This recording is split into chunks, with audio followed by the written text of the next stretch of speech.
Good afternoon. Thank you so much for coming. My name is Pascaline Dupas.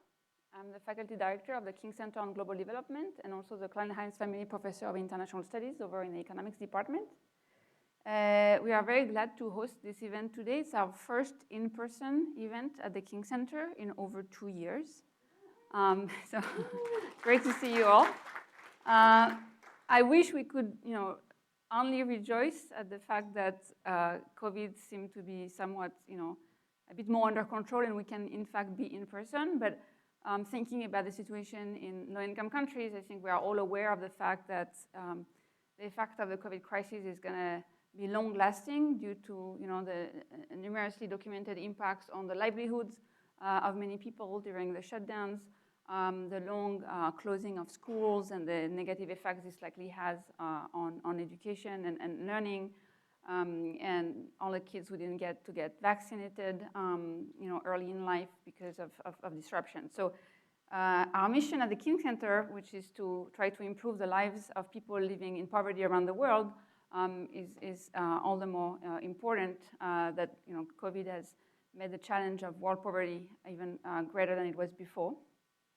So I just want to tell you a little bit about the center before we dive into the topic for today.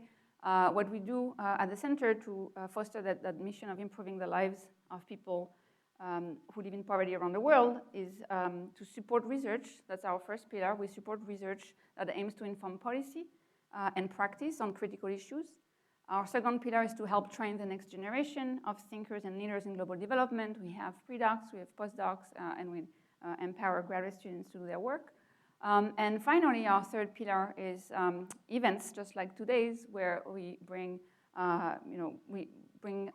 policymakers or leading academics to talk about current issues in poverty alleviation and development.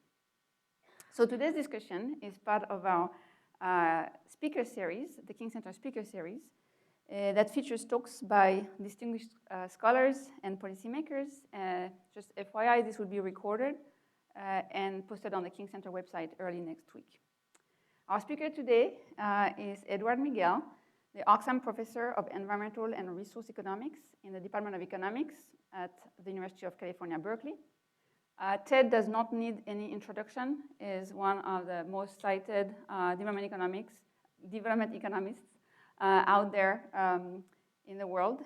He has worked on a very large number of very important topics that affect the lives of the poor around the world, from health and education to the causes and consequences of violence, the impact of ethnic divisions on local collective action. He has also been at the forefront of efforts to foster transparency in social science research. So it's really a great honor to have you here with us, Ted. You're someone that all of us always look up to and learn from. Myself, I had the honor to work with you very early on in my career. I was a research assistant for TED way back when, 22 years ago. My job was to label stool samples because you were to test whether kids were still infected with worms. You actually have to get the kids to poop, and then you test the poop. You need to know whose poop it is, so somebody has to put labels. So that was me. At the time, my English was so bad that I didn't quite know what a stool was. I thought a stool is something you sit on. So when I was told, okay, we're going to collect stool samples, I was like, sure. But then as soon as I entered the room where people were doing the test, I understood my mistake. So Ted, again, thank you so much for being here. It's a great honor for me to have a chance to have this conversation with you. I look forward to hearing your remarks on foreign aid conditionality. And I look forward to the Q&A later on. Please welcome. Thanks so much, Pascaline. It's great to be here. Thanks for the invitation, and really just great to connect with colleagues in person after so long. And again, especially meaningful to be invited by Pascaline and also Jessica, who we've worked with for a long time. And there's lots of stories in Kenya that we could share from those days. So great to be here. I'm delighted to speak on issues of donor conditionality. What I'm going to do today is talk about some, I would say, kind of broad issues around the foreign aid space, but then also present results from some new research, really brand new research. We're just starting to present. I'd love to get people's thoughts and comments on it, but I'll be presenting some new data today. here. So, the big picture is there's a lot of interest in foreign aid. There's been a lot of new developments in foreign aid. At the same time, many of us who work in development economics, maybe surprisingly for people outside the field, actually don't dedicate a huge amount of our intellectual effort and our research to really understanding a lot of the nuances of donor conditionality or foreign aid structures. It's something that's incredibly important that's been hard to study. And I'll talk a little bit about that, about why in a minute.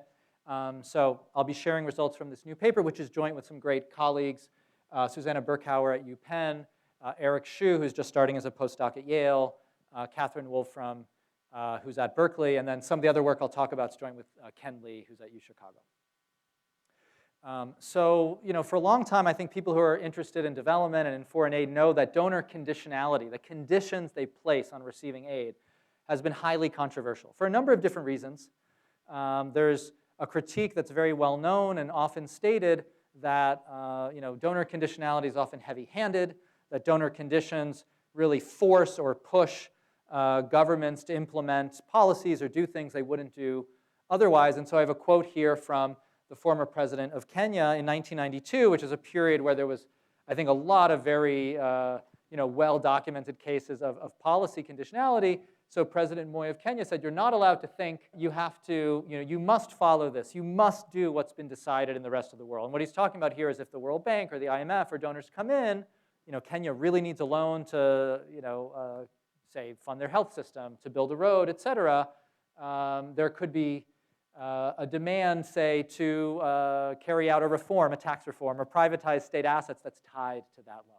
Okay, so that's the kind of example people have in mind. At the same time, there's been a kind of competing perspective, and there's a relatively well-known piece from last year by some very prominent African economists who now kind of have looked at the last 30 or 40 years since the period of stringent conditionality in the 80s and 90s. And they said, maybe conditionality wasn't so bad. Maybe a lot of the policies that donors were promoting have actually led to faster growth. And they pushed through structural reforms that were very important that have actually improved a lot of lives. It's been hard to get a handle on measuring these impacts, but it's a controversial debate and a lot of nuances.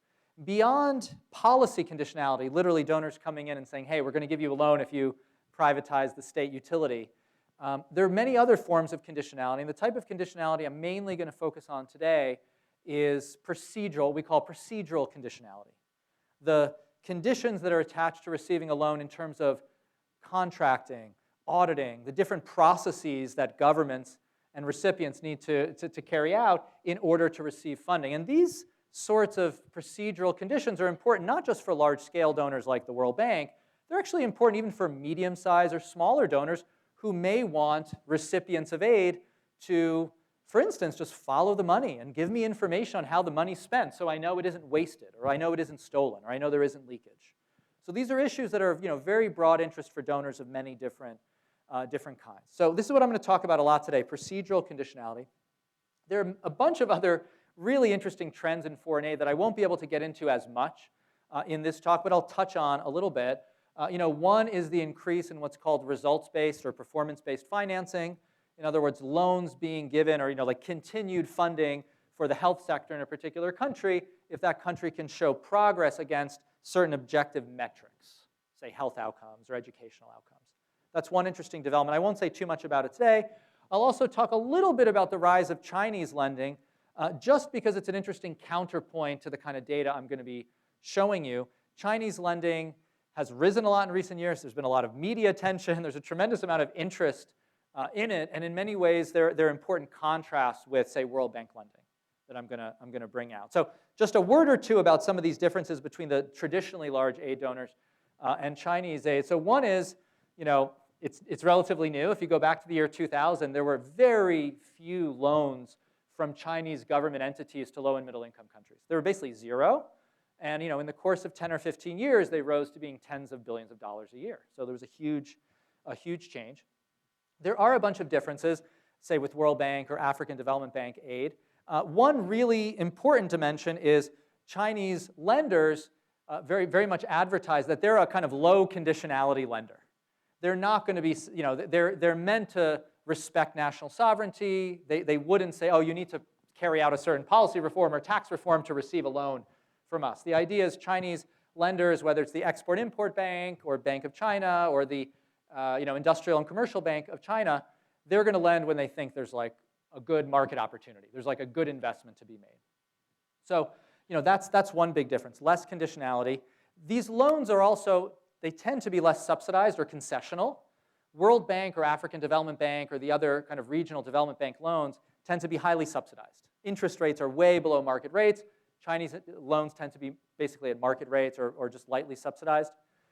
Another big difference, and this is very important, is the whole lending portfolio from Chinese donors is far less transparent than, say, the World Bank portfolio or the other regional development banks. So it's even hard to know how much is being lent. It's hard to know how much debt certain African countries owe to different Chinese entities.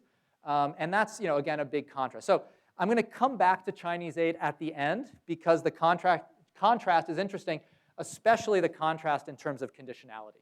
If we think of Chinese loans as being at sort of one extreme in terms of really low conditionality loans, then I'll talk about the African Development Bank, which is going to be kind of in the middle, some conditionality, and then World Bank loans are going to be a pretty high conditionality set of loans. That's kind of the array that I'm going to talk about today. And I think people are familiar with the space. This will resonate with you. Another difference I'll just mention briefly about Chinese aid is very often when loans are made, say, to African countries from Chinese government entities, state entities, they're tied to construction or work by Chinese firms. And that's very different than a lot of the other donors. That's another big difference. This is just a picture of Chinese aid, and then I'm going to kind of move beyond Chinese aid until we get to the end.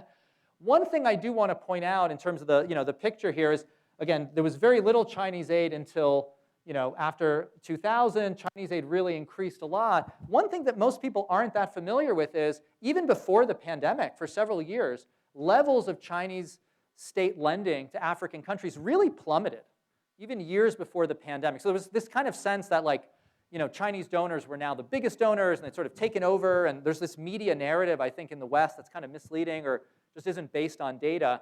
But again, Chinese lending had fallen by, I think, 2/3 from its peak, and then in the pandemic has gone very close to zero. It's an interesting contrast. I'm going to talk about World Bank aid in a minute. During the pandemic, World Bank lending to African countries has really ramped up as the bank has tried to help economies in crisis, and Chinese aid has kind of disappeared. So I think the kind of goals are quite different of these different types of aid. All right, so stepping back now to talk about aid in general, we've been interested, I think, in development economics and understanding donor conditions for a long time. It's been hard to study, and part of the reason it's hard to study is because the placement of which donors fund which projects in which countries is just highly non-random. So donors are, funding things maybe for certain political reasons, maybe they have certain technical expertise. So, it's pretty hard to compare apples to oranges. Compare, how did this African Development Bank dam in one country compare to the performance of a World Bank loan which funded schools in another country? How do we even compare performance or outcomes there? So that's tricky. Very often there's a limited number of large-scale projects, that are kind of taken over by one donor. So again, limited sample size maybe an issue. There's issues of data access to really measure outcomes for donors. And I mentioned in the case of Chinese loans, that's really difficult. Another issue is when we're comparing outcomes of different lending portfolios by different donors, they sort of have bundles of policies.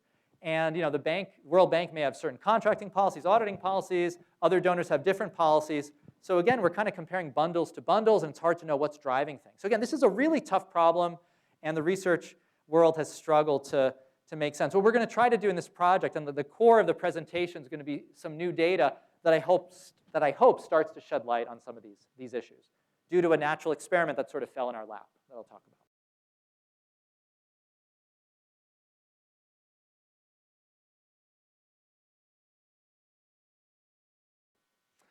And that project is a rural electrification program in Kenya called the Last Mile Connectivity Project, LMCP. I've been working with a number of colleagues, including some that I mentioned before, studying electrification in Kenya for the last decade. There's been a huge push to electrify Kenyan households in rural areas over the last decade. And we've written a series of papers on different aspects of the project. In 2015, the government launched a very large-scale effort to try to connect 20,000 villages. This is considered a major, a project of major economic importance. It's also very politically salient in Kenya, where several major presidential campaigns are basically relying in part on the success of this program, or certainly it's discussed as an important issue. What was the thing that fell into our lap? Well, early in the rollout of this program, the government of Kenya agreed to receive loans to help fund this rural electrification program. And they received loans that were essentially identical magnitude, identical technical specifications, identical goals in terms of connections from two different donors that have different conditions, the World Bank and the African Development Bank. And I'll tell you how those conditions differ, and we'll talk through it. But they were launched at the same time. They have the same specifications. So we have this kind of like Siamese twins of projects starting. And what we decided to do was put in place data collection over about 5 years to say, what happens if your community is funded through one of these loans or the other? Do outcomes differ? Is quality different? Is timing different? Like what happens? And what's so nice about this case from our perspective is we get to solve some of the issues I talked about in the previous slide. It's the same project, same timing, same amounts. It's supposed to sort of have the same outcomes. We're going to be able to measure outcomes in the same way, in the same country, at the same point in time. So I'll tell you more about it, but that's really the core of some of the new data that I'll be talking about today. So what does a connection look like in a rural community? This is a photo from a community in Siaya County in Western Kenya that some people in the room I know have visited. And what you have here is a Kenya Power staff, the folks in the blue outfit and the yellow cap, basically digging poles, putting in poles, and then connecting wires from a central transformer out to people's homes. And what they're going to do here is actually place a drop-down cable to the home there with the metal roof, so they're going to get connected. They're going to get power. At the start of this project, in the rural areas where we did a lot of data collection in Western Kenya, only something like 5 or 6% of rural households were connected. But the opportunity that the government recognized was over the previous decade, they'd actually installed a lot of transformers, electricity transformers around the country, even in rural areas, to connect schools and clinics. So a lot of households lived near transformers, and what this LMCP project does is take advantage of that existing infrastructure and just build out these poles to connect households. That's basically the idea behind this project. I love this picture because I'm always thinking that these kids here are like, please don't fall. They're kind of looking at this guy up there. So what does it look like? This is a pretty typical community in terms of density of households. This is a Google Earth image. You can see the little white T in the middle. That's the location of the transformer. And then you can see these yellow lines and the blue poles. And basically what Kenya Power wanted to do is say every household within 600 meters of that transformer should get connected. That was the goal. You get connected for free as part of this project, but then you just have to pay back a heavily subsidized connection cost over the next 18 months, which is sort of like something you pay gradually as you buy power and you use it over time. So effectively, they're lending you money, and you pay them back over time after the connection. So this is a typical image. The white circle is 600 meters. The blue circle is 700 meters. And the reason I'm drawing that is it's a little arbitrary that the regulation was to connect all households within 600 meters. It's pretty straightforward, and power still has pretty good quality if you go out to 700 meters. But the rule was 600 meters. And I'm going to talk about why this matters later on, because we're going to find some interesting evidence about households being connected that shouldn't have been between 600 to 700 meters and some unofficial payments that were made. So I'm going to come back to that issue of sort of following regulation in a bit. So why is the World Bank versus African Development Bank a kind of interesting comparison? Again, as I mentioned, these projects, similar size loans went from both of these entities to the government of Kenya, and then Kenya Power to basically supervise all this construction work. So that's really nice. Despite those similarities, there are a lot of differences. So the African Development Bank, for this project and many of its others, employs what they call a turnkey approach to contracting. They minimize the number of contracts that will be awarded to the ultimate construction teams, like the firms, the construction firms that are going to build out the local network. Kenya Power themselves doesn't do a lot of like the digging. They supervise it, but firms are hired to dig the poles, do the wiring, et cetera, and then Kenya Power comes in to finalize some of the metering and make sure they're connected appropriately. So there's this sort of public-private partnership aspect. Loans are given to the government of Kenya. The government of Kenya finds contractors who then build out the network. And when it comes to the African Development Bank, there's sort of minimal contracting. There's one contractor per region who's just supposed to do everything. Just do the project, turnkey style, and then there's one more contract for the metering to supply the meters. The World Bank process is very different. The World Bank process is a staggered multi-phase approach. They have separate contracts for the design phase of these projects, one set of firms, buying conductors, buying cables, buying wooden poles, buying concrete poles. They then have a whole process of inspection that the World Bank mandates as part of the contract. Every single pole of tens of thousands or hundreds of thousands of poles built under World Bank contracts, every individual pole has to be inspected separately for it to be used.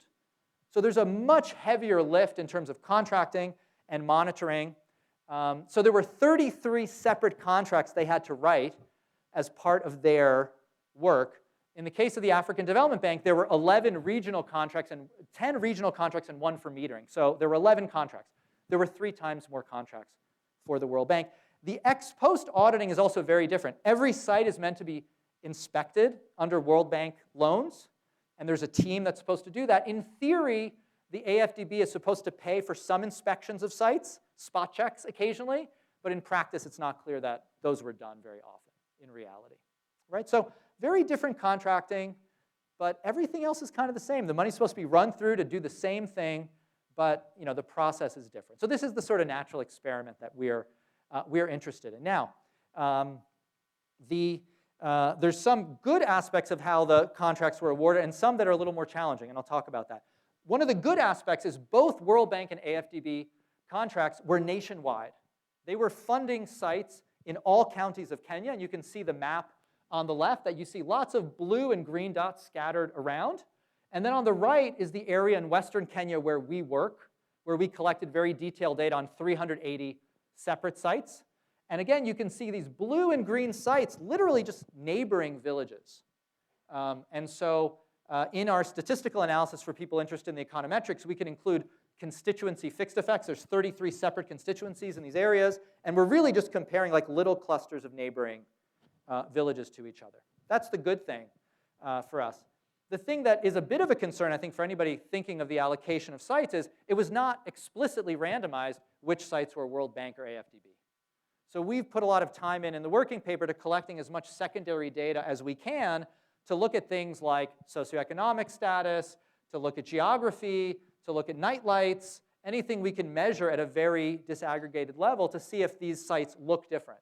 And they look very much the same along almost every dimension. There was one, I think, significant difference out of a couple dozen. Land gradient is slightly different in the World Bank and AFDB sites, but very subtle differences we can control for land gradient. Doesn't really affect the results that I'm going to show you. So even though this isn't an explicit randomized experiment, we think of it as a useful natural experiment of sorts to allow us to make sense of how different communities' projects fare when they have different donors. I'll say one last thing about this allocation. We also got to know many people in Kenya Power through the years, and we asked them multiple times, how were you allocating projects to World Bank and AFDB sites? And they were like, well, I don't know. We just had lists, and we kind of came up with lists. We then dug around, and Kenya Power shared with us letters they received from members of parliament, where members of parliament could kind of request certain sites to get construction sooner or later, and that was kind of interesting. But the MPs never mentioned, hey, I want this site funded by World Bank, or I want this site funded by AFDB. They weren't aware of that kind of distinction. They were aware of like, hey, we want certain sites prioritized, but then they were kind of scattered between World Bank and AFDB, as far as we can tell. So I think, methodologically, if it had been fully randomized, great, but in a real-world setting, this is going to give us some insight, we hope. All right, so what are the main research questions? I'll get to some results, and then I know we'll open it up for discussion. So we're interested, if you have more stringent donor conditions like the World Bank, do you have some benefits in terms of construction? Did monitoring this stuff and inspecting the poles and all this contracting lead to better outcomes, construction outcomes? B, is there some kind of downside to this? Was this huge hassle costs? Were things delayed? Was there a downside to all the conditions that actually maybe take away some of the benefits? And then there's this issue of how can we disentangle different aspects of the bundle, the contracting and the auditing. We couldn't randomize the contracting, but we were able to randomize which communities got extra intensive audits. So we carried out an RCT where we informed those contractors, those construction firms. We gave them a list, we gave them a letter, and then we had in-person meetings with each of them, explaining to them, this is what we're doing. With the blessing of the AFDB, the World Bank, and Kenya Power, we are going to have teams of engineers do extra assessments, measuring construction quality. Was the fuse installed correctly? Is the wiring too low, or is it going to come into contact with trees? Are the poles leaning too much? There's a million technical specifications you need to have a safe, reliable power local grid. And we gave them a list of sites that we were going to inspect with these audits. Now, of course, we're actually inspecting a much larger set of sites. So they know about some and not others. And we're going to be able to compare those two. All right, so there's sort of, in addition to this letter, a separate list of sites for each of them. So this is the same map of our study region. This is really pretty and colorful. We've got the blue and the green. And now there's rings around each of those sites, depending on whether they're treatment and control sites for the audit RCT. And we stratified or we balanced on region and funder. And so we feel good about the RCT. So I'm also going to be able to tell you what audits alone do, like enhanced audits. All right, one last thing on data, and then I'll get to results. We have a few different types of data. As I mentioned, we have these teams of folks who are trained to measure engineering quality of construction sites.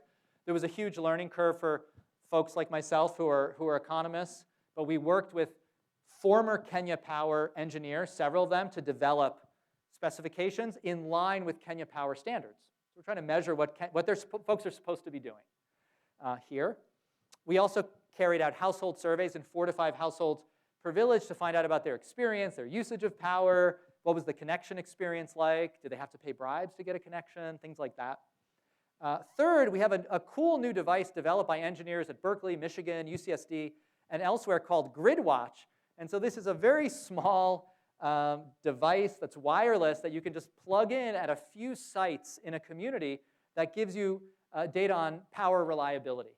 What's going on with outages, voltage, and this is just an objective measure of the quality of power. So not only do we ask households about their usage and the quality of power, we get this objective signal, objective measure on that. And then finally, I already mentioned that we have some administrative data for checks of AFDB World Bank balance and for controls. So it took a couple years to assemble all this. The RCT took multiple years because we did multiple follow-ups here, and we were slightly disrupted by COVID, but we wrapped up in 2021 there. We're still collecting data from the GridWatch devices now, so I have like half the GridWatch data. We're going to get the rest. And we're still doing some tracking of construction progress. So you're kind of seeing 90% or 95% of the data, but there's a little more data trickling. And I will say that one thing that came out of all this measurement over the last few years is construction quality is not great in a lot of these communities. There are a lot of like blatant engineering deficiencies in construction. So just to give you an example, in 40% of the sites, the fuse, one of the main fuses in the transformer is bypassed, which is really dangerous because then the transformer could blow out and need to be replaced instead of the fuse just blowing. And what we were told from Kenya Power folks is this often happens because Kenya Power feels like they don't have enough maintenance crews, and if they had to like go out and replace fuses all the time, they'd be like overwhelmed. So instead, sometimes when construction is going on, they look the other way when there's a bypassed fuse. Then of course a transformer would blow out, which is way more expensive. So it's kind of a highly antisocial act, but that's pretty common. 3% of poles are leaning at less than 85 degrees. It's like incredibly dangerous because they could very easily fall. Only something like a third of poles have pole caps or other devices to prevent cracking. So there's a lot of technical issues that are problematic. About 10% of households also claim they had to pay a bribe to be connected, even though, again, this is supposed to be free connection. That's what the government program is supposed to be. But private contractors were asking for bribes. And in some cases, private contractors asked for labor contributions. They're like, you want a pole to connect your house? Dig the hole. Carry the poles. So that the contractor didn't have to spend money doing it. So there's a lot of things that we can kind of monitor and a lot of variation that's interesting. All right, so what are the main findings? I'll go through a couple main findings and then kind of circle back to big picture. First main finding in our data over these about 5 years of data collection, World Bank funded sites had huge delays. There were delays at the contracting stage. There were delays at the procurement stage. There were delays with audits. Everything got delayed. And so on average, World Bank sites get connected or get metered 8 to 9 months after AFDB sites. And that is a non-trivial delay. So for instance, we have from some of our other work, we know how much households are willing to pay for connections, their revealed preference valuation of connection. A delay of 8 or 9 months on average is worth several % of the project budget, kind of like already lost right there. So the delay is non-trivial. And again, if you really wanted households to get connected this year, the World Bank might not be your donor in this case. So that's kind of a main downside. And this is just showing the figure of the number of sites. There were 190 World Bank, 190 AFDB that had achieved full metering over time. More sites were under construction, because even now there's several dozen sites where everything is done except the metering, or the poles are up and not the wiring, et cetera. But this is like finalized metering, power is flowing to these households, and you can just see this delay over time. And actually, we have some data through 2022, and you see the same pattern. AFDB is just ahead of the World Bank sites. Okay, so this is maybe the downside. At the same time, it looks like there might be a trade-off. Several measures of construction quality are better in the World Bank sites. I mentioned before that every pole needed to be inspected. Every measure of pole quality is better in the World Bank sites. Fewer cracked poles, more pole caps, fewer leaning poles, all that stuff. So that kind of scrutiny was important. And when you think about the longevity of the project, not having poles fall down is a pretty good starting point for the project to last. We only have data about 5 years in. We can't say with any certainty what it'll look like in 10 or 15 years, but there's some possibility the World Bank sites will last longer on average. Another difference between the two has to do with following regulation in general. So remember, in the AFDB sites, there just wasn't much scrutiny. Money was given to contractors. They kind of did their thing. There wasn't much auditing or observation. It turns out there are a bunch more households connected between 600 to 700 meters away from the transformer in the AFDB-funded sites than the World Bank-funded sites, where there's almost none. So on average, there are more households connected in AFDB-funded sites, a bunch of which shouldn't have been by regulation. This is a little bit of an interesting finding and a gray area, because you might say to yourself, well, maybe this regulation's silly. The team is there. They're building out the network. These households want power. Is this just like an onerous regulation that's preventing households from getting connected? What ends up happening often is, based on the data, households at those distances would be more likely to pay a bribe and then get connected. Depends on your view of was this a good or bad thing? But clearly, regulations are being followed more in the World Bank sites. The flip side is, at least out to the 4 or 5 year time horizon, there's no difference between the two, AFDB and World Bank sites, in objectively measured power quality, outages, voltage. They look like pretty similar quality. So at least over the short to medium run, it looks like you'd connect faster and somewhat more households for the same amount of money and similar quality power with the African Development Bank funding. What would go on in the long run is an open question, and there's this possibility the World Bank sites will look better then. But this is the kind of medium run finding. I only have one regression table just for folks who are into that. I know there's folks with different interests here. This is the coefficient estimate on the World Bank indicator variable, controlling for all these covariates, controlling for the constituency fixed effects. And you can see on average, the measures of construction quality go up by about 0.5 standard deviation units. That's a pretty big improvement. But there's big delays, a delay of about 1 standard deviation unit. So these are pretty large effects. Other things aren't that significant. Part of the reason we have pretty large standard errors here, again, for people interested in the statistics, is we thought by 5 years later, all 380 sites would have enough construction for us to measure outcomes. But instead, there's only about 250 that have had enough construction for us to measure outcomes. So we have a little bit of a third smaller sample than we thought. We're a little bit underpowered. I will say, though, if you kind of look at outcomes maybe 7, 8, 9, 10 there is a pattern with some household outcomes and firm outcomes of some positive point estimates on usage of power, firm performance. So maybe a bit of a hint that there's some gains there. All right, this is the last result, and then I'll sum up. What about the randomized audits? And again, here, we're going to be a little bit underpowered because we didn't have as many communities and households as we wanted. We don't see any meaningful gains in construction quality in the audit treatment group here. So it doesn't feel like maybe the audit was the decisive element in the difference between the World Bank and AFDB here. Some of the other results on these socioeconomic impacts, firm performance, are actually very similar to the previous table. There are these kind of moderate, marginally significant maybe gains in some margins, but I don't want to oversell that here because we're a little underpowered. All right, so let me just wrap up. It looks like in our data there may be a trade-off. The World Bank has pretty tough procedural conditions, lots of contracting scrutiny, and I think for people familiar with some of these conditions at the bank, there really was a bigger emphasis on certain aspects of procedure after about 2005, 2006, when Paul Wolfowitz took over as president of the bank. Corruption was seen as a very high-profile issue at that time, and there was an attempt to tighten procedures within the bank. So I think fighting corruption was part of the reason for some of these procedures. Those processes seem to have slowed down construction in World Bank sites, but maybe there were some construction benefits, and maybe in the long run, these sites will last longer. One thing that we don't measure is leakage. We don't have good measures of how much money leaked out of either Kenya Power or government pockets from these two loans. And I think that's a big gap. It'd be really interesting to know that, and there's some evidence I've cited here. People may know this, Anderson et al. In the Journal of Political Economy, suggesting that in the quarter after a World Bank loan is made to low-income countries, 5 to 10% of that loan amount shows up in financial havens around the world. So there's some amount of money that just immediately is getting skimmed off by governments in low-income countries. We'd love to be able to follow the money enough here to answer the question, well, maybe less was skimmed off in the World Bank sites. We don't know that, though. Speculatively, there could be other benefits to the World Bank approach. Maybe following all these procedures, these accounting practices, the auditing could spill over in a beneficial way for Kenya Power staff or Government of Kenya staff in their own work. Maybe it strengthens bureaucratic capacity or leads to more accountability in other projects. Again, I can only speculate on that. All right, last slide, and then I'll look forward to questions and the conversation.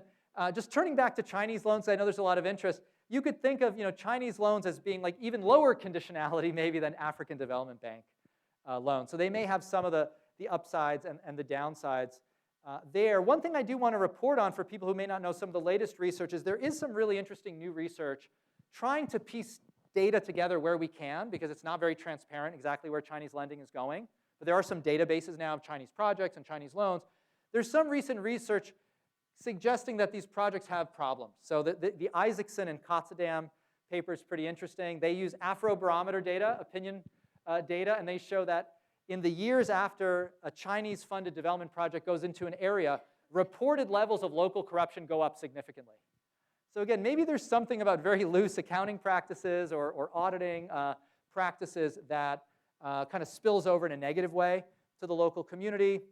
There's been a lot of media accounts of poor quality or poorly conceived projects. The new railroad in Kenya, which is stalled and is never going to kind of reach as far as it was supposed to. There's this Silva article talks about roads falling apart in Angola a few years after being constructed. So again, there could be a concern that with no conditionality and little accountability, maybe construction quality suffers. And then there's just this whole open question of will Chinese lending recover after the pandemic?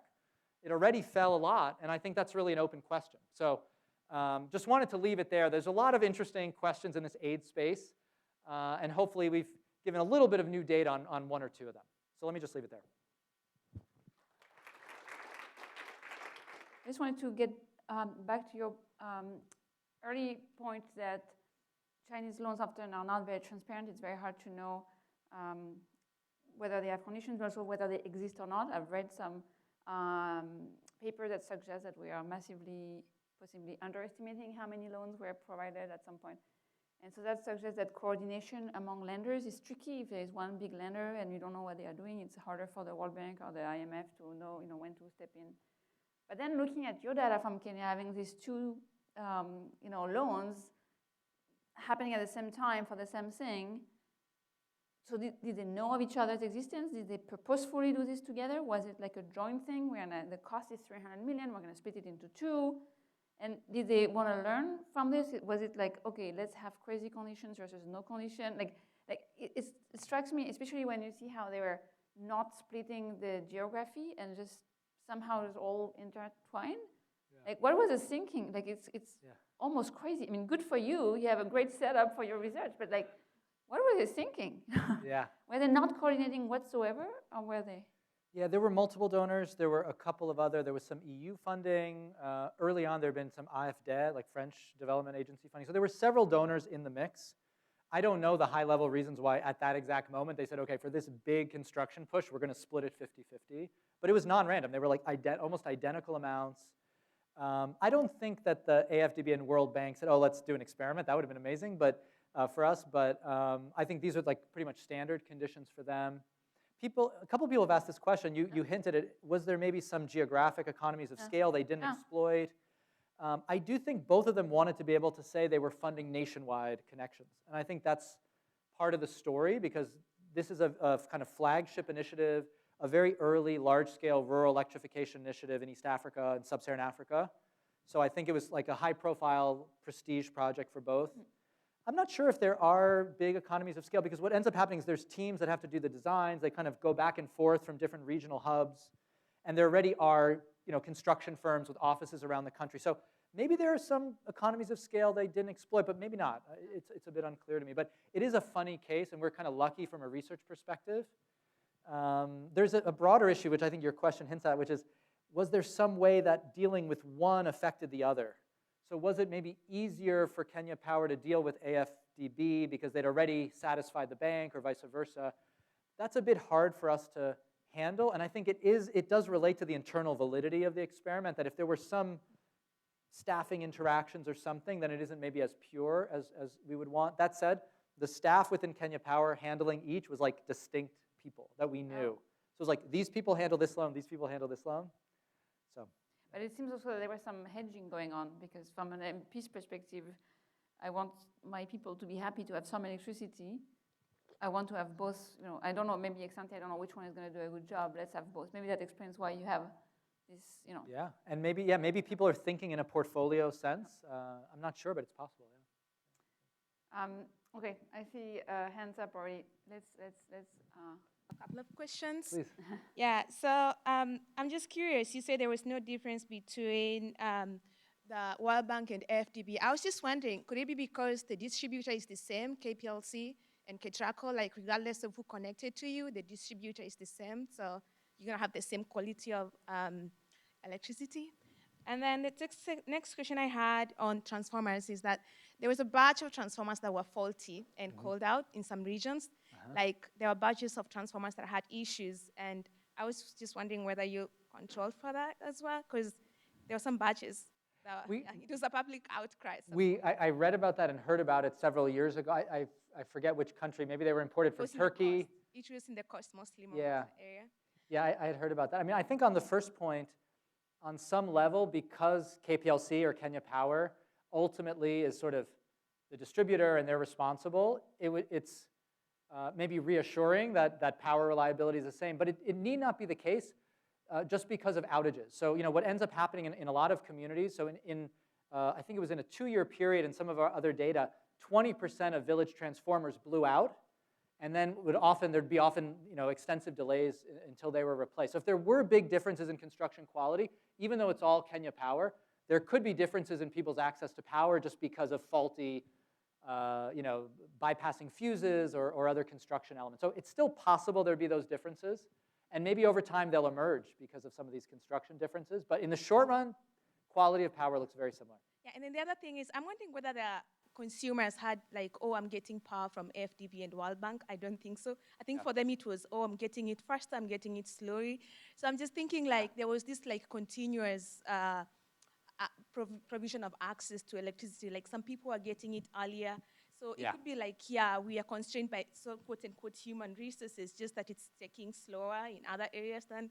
So I'm wondering if it was to be World Bank only and it was 8 to 9 months, people have to wait for long. I wonder how the result would look like. So would it be, do you think it was beneficial that there was this split where one was fast, the other one was slower but high quality? Just thinking about that. Yeah, I mean, I think one thing I don't want to do, and we don't say in the papers, we don't want to take a stand on one donor necessarily being better or worse. Clearly, if you wanted power in that first year, you would be very fortunate to have gotten an AFDB site, because you wouldn't have gotten power at all from the World Bank. And to your other point, at the beginning, I don't think households or communities had any sense who was funding their project. There were contractors coming in and building, and for sure. So I don't think we want to take a stand on one being better than the other. Over a 5-year period, quality of power looks the same, and there were more connections in AFDB sites, and they were faster. So on those objective measures that we pre-specified, AFDB sites look better, but there are all these hints of construction quality differences that could emerge later on. So it's a little speculative,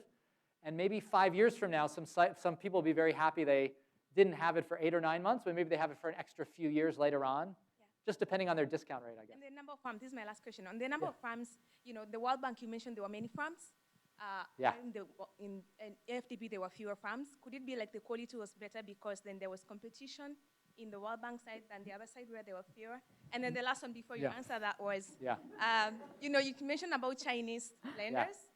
It's because I'm just wondering what's your thoughts about the lagged effects of Chinese lenders in that when they moved into Kenya, especially like in Kenya, say infrastructure. For the roads, the road was the first one done. It was pretty much like we didn't have roads, and it was done pretty much well.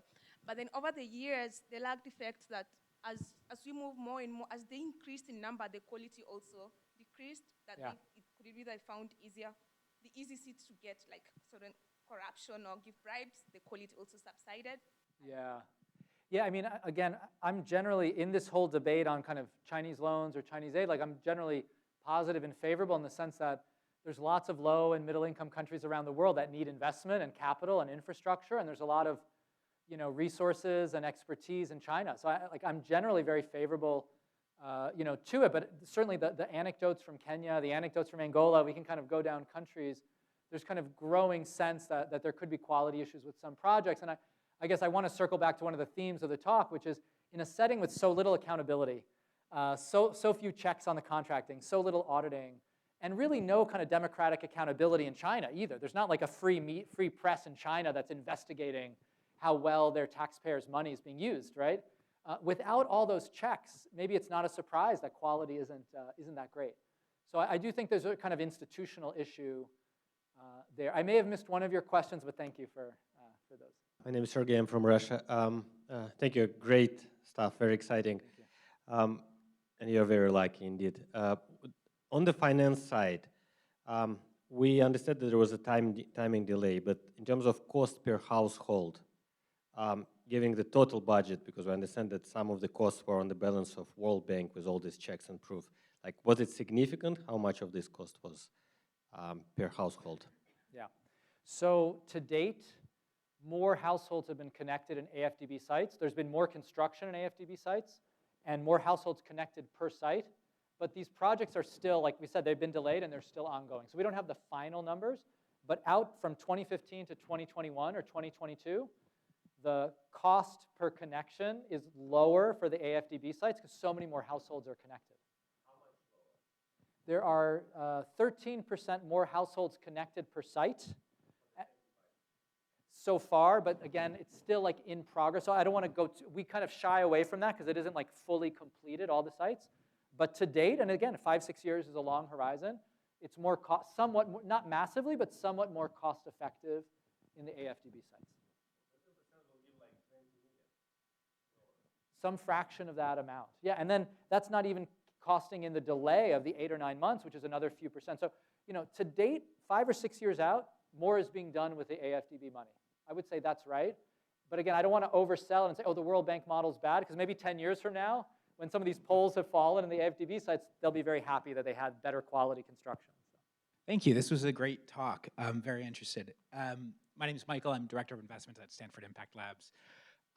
And in a previous life, I co-founded Insiglia, which does results-based financing, including for World Bank lending and for countries themselves.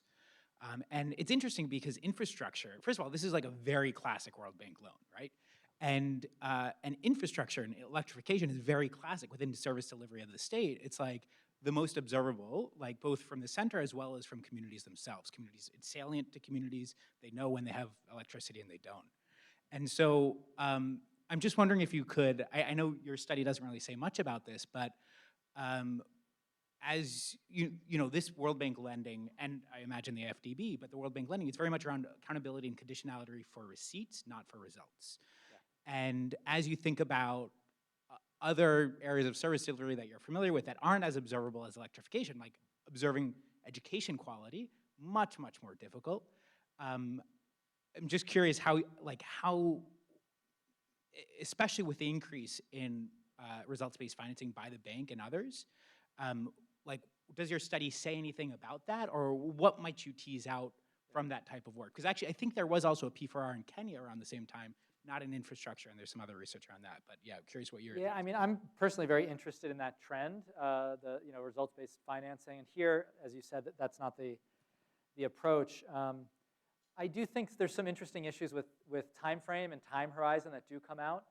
And I'm pointing out some of the trade-offs between the two models in the short run versus maybe the long run. Again, it's a bit speculative.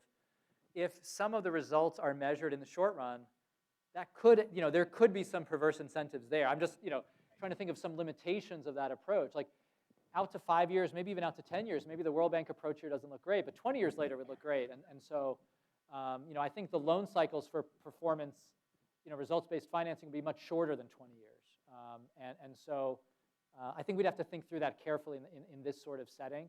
It may be a little bit different with something like education, where you can look at very specific cohorts benefited in certain ways by construction or education projects and look at their test scores today. So I do think there's, with some of these long-lasting infrastructure investments, maybe it's not quite as amenable to that approach. But I'd have to think more about it. But that's what it's pointing me towards. Oh, just wait for the microphone. It seems like a very large, 4-year-old project. I would assume that you measured to see if there was any measurable increase in the GDP of the Kenya, because I'm assuming this, triple effect of employing other people down the road from this project. Was there any such a thing that was measured, and if so, was it, important? Yeah, at a large scale, of course, it becomes tricky with all these other trends, and Yeah. COVID hit, and so measuring the aggregate effect is hard. One thing that we can do a bit here is look at household or firm outcomes, and those were things that were kind of hidden in one of my tables, and I didn't get into, but we look at things like revenue for firms or household earnings to see if getting connected sooner affects those things. In this work, and then some other work of mine with Ken Lee and Catherine Wolfram, over the medium run, we found some disappointing results for rural electrification. So it turns out a lot of rural households that get connected don't do a ton with power in the short run. They have to save up to buy appliances, and kind of in the short to medium run, we don't see big effects. Of course, there could be very different effects from connecting manufacturing firms or connecting people in cities who are going to use a lot of power. But in these pretty poor rural areas, it's not clear there are massive immediate GDP effects based on some other research. So I think that's our best sense at this point. Yeah, it's always disheartening, these third world countries, how much corruption exists. And it's so, I've heard, since when I moved here 20 years ago, 25 years ago, there has been, aid going. And when you say aid and loan, I always thought aid was without any return of your investment. Of course, Yeah. A lot of these countries don't return them. But it's just so disheartening because the level of corruption is so innate. Yeah. They kick back, that for every job you do, for everything you do, it's difficult. Yeah, I mean, there's certainly corruption in a lot of these projects. Of course, we have it here too in our own country, unfortunately, and it's a global issue, corruption. I would say, here I would love to be able to measure, like leakage or how much money is sort of stolen from some of these loans. We can't do it here. In some of our other work, we can quantify really wasted funding that we think is corruption related. In some of our other work, we had the designs for rural electrification projects, and then we went on the ground and compared the actual project. So we know how much contractors bought in poles, and then we saw how many poles were actually on the ground. And there was something like 30%, 25 to 30% of poles disappear. So there's certainly non-trivial degrees of corruption in these projects, but at the same time, millions of households are being connected. So it's an interesting project where, at least when I look at it, I don't lose hope in the sense that millions of households are getting connected. They're really using power. The process can be improved, but it's not totally hopeless, this kind of project. Hi, I'm Marie-Christelle. I'm a postdoc here. Thank you very much for the presentation. So just to touch on the point related to corruption, because you mentioned that there is a lot of, a high level of bribes that is related with AGB investment, right? So I was wondering if you have looked at the effect of these bribes on the performance of the the fund, the part of the fund provided by the FDB. So whether this could have affected in some way either the performance or the quality of the investment of the kind of poles, because you say that they require help from people there if they want to get connected. So I was thinking maybe we will see any kind of dysfunction or something like that. Have you? Yeah, it's such a great question. I think what our best guess is right now is a number of these bribes, and not all of them, but a number were getting paid for people to get connected who might not otherwise have gotten connected, as opposed to bribes that were circumventing quality in some way. So some of the households are reporting, I think it was 9% or 9-something% of households were reporting paying a bribe, and a lot of those were these like distant households. So there's some bribe taking just to get access, but then it looks to us that the construction quality was kind of similar once those households got connected. So this is like bribery for access as opposed to bribery to lower standards, at least based on the data so far. And of course, bribery can come in so many different forms. But that's what it looks like is a kind of common approach in our data. Thank you for your question. Hi, I'm a PhD student in economics here. The question that I had is, I found super interesting that the MPs were kind of wanting electricity faster. And I was wondering then, given the results that you find, whether there is kind of political demand then for certain types of funder, and I don't know if you have any anecdotal evidence of this. Because then, I mean, particularly if you think maybe politicians had like a short-term view and trying to get results faster, this would have very interesting implications. Yeah, and I think, for us, when we looked through these letters, and there's like hundreds of letters from MPs to Kenya Power, I think it was interesting that there wasn't an explicit mention like, we want this donor. I don't think there was awareness of it or awareness of all the differences in the conditions. And certainly on the ground, people didn't have any visibility into whether my village was being connected by this donor or that donor. There were just different contractors hired, and they were kind of going around all over Kenya and building certain villages. So, I don't think there was much visibility there. Maybe in the long run, I mean, I'm kind of thinking ahead.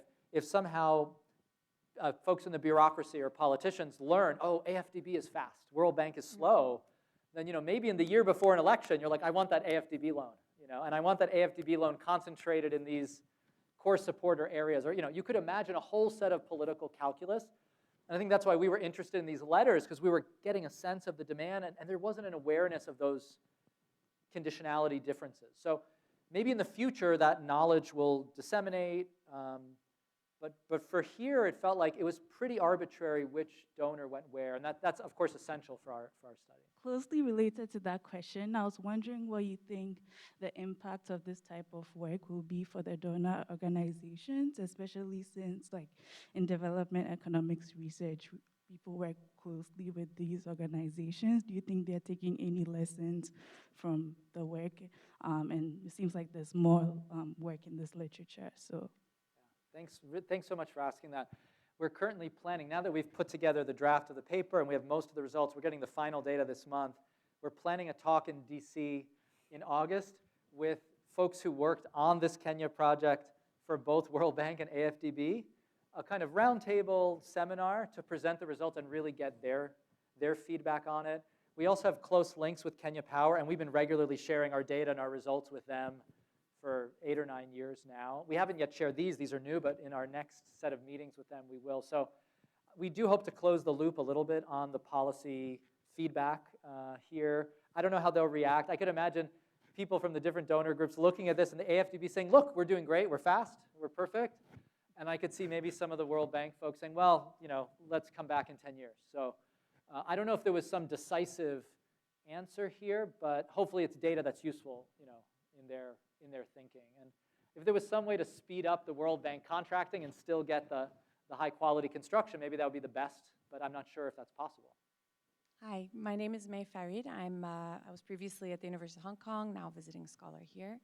I'm actually doing a project on China's outbound aid and investment, and specifically looking at the question of environmental governance and how NGOs, international NGOs and local NGOs in host countries intersect with accountability issues around Chinese projects. So I just had one comment and one question. The comment actually relates to a lot of the discussion here around corruption, and I'm sure you're already aware, but there are also studies looking at the question of corruption using aid data, you know, that looks at kind of you can't necessarily look at leakage, but you can look at patronage and whether projects kind of favor the home communities of political leaders and so on. And Right. I think they data found doesn't similar. count. Oh, okay. Okay, so anyway, so there's that. But then the other question was around the bigger question of procedural conditionality. And so even though maybe at the level of quality and effectiveness, you don't see differences, do you, I mean, it doesn't necessarily apply in this case, but what about the question of environmental assessments or social impact assessments? Are there differences in how that's conceptualized between different donors? Yeah, I think just to wrap up, you know, there are, and I think, you know, even in this process, even beyond the contracting, the sort of assessments internally to the bank and AFDB are quite different, and that's something that we've learned in discussions with colleagues there. So I think, again, the bundle is very different, and I think, you know, you were talking about outbound Chinese aid and loans. I think that's a very different bundle than AFDB, and even though AFDB and World Bank are under kind of a broadly similar umbrella and they coordinate in some ways, there are really important differences, say, in terms of environmental assessments. Thanks so much for being here, Ted. It was wonderful to have you. Thanks so much.